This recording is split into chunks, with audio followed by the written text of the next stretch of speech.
Last month, Ikea bought 83,000 acres of forest land, and this comes after Apple bought 36,000 acres. And what are these major corporations doing with all this land and all these trees? They are actually trying to manage the forests. Ikea uses 1% of the world's wood, which is a lot. And they're trying to have that and be more, conserve the wood and manage what they're doing with their own materials. And this is a step in that direction. Yeah, dude. Here's my hope. Okay. My hope is, so Ikea is managing the forests. Mm-hmm. The reason they're doing that is they just want to own more of the supply chain so they don't have to buy wood from other people. Mm-hmm. My hope is that when they're telling people how to chop down trees, it comes with like an IKEA instruction manual. And that little guy? Yeah, and he gets confused. He's like, and there's an Allen wrench. Yeah, and that's all they have. It's just people with hex wrenches trying to unscrew trees from the ground. Mm-hmm.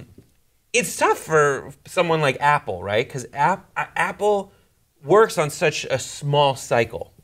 When it's Apple, there's a new iPhone coming out every year. Maybe every 9 months they have a new iteration of something. When you manage a forest, you have to think in terms of decades long, like 30. There's 30-year forests, there's 60-year forests, right? Where you have to think that far ahead. My concern is that these companies will have such a short attention span that they might just give up on it. Yeah, no, that's fair because. I mean, it seems very nice that these companies are trying to be energy independent, or at least more so.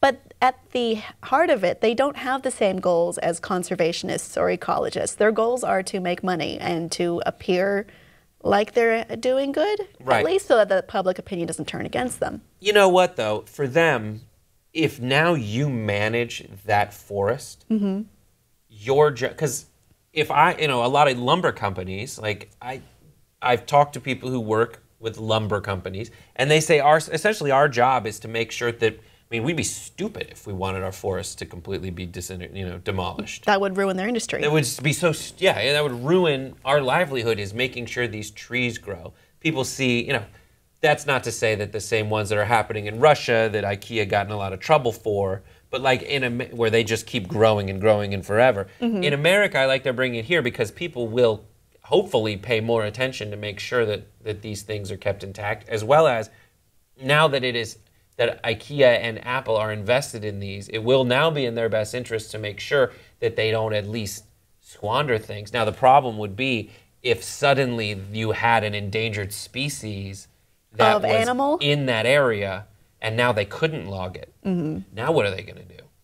I don't know. The whole thing might go to shit. And that's the other thing where I'm thinking, like, if you're these companies, I'm sure you're going to hire folks that previously owned it or people who are experienced in running forests. But, like, running a forest is a lot different than running your company, Apple. Mm-hmm. And you guys have had that much trouble over the years with, child labor that, like, I'm not sure everyone can completely trust you to do that without breaking some rules and pushing some boundaries in terms of what's ethical. So who knows? Yeah, it's hard to think. We're never going to stop using wood. People build houses out of it. People build furniture out of it. When you get married, Apple's Lisa Jackson was talking about that they already lost 23 million acres of forest land to provide the pulp and paper and solid wood materials for their products alone. Yeah. So is this a good step in the right direction, or is it maybe a little futile? Brett has explained how it could possibly go wrong, and there are many ways in which it could do so. So is this a good move? Let us know, audience. And please be sure to subscribe and come back for more.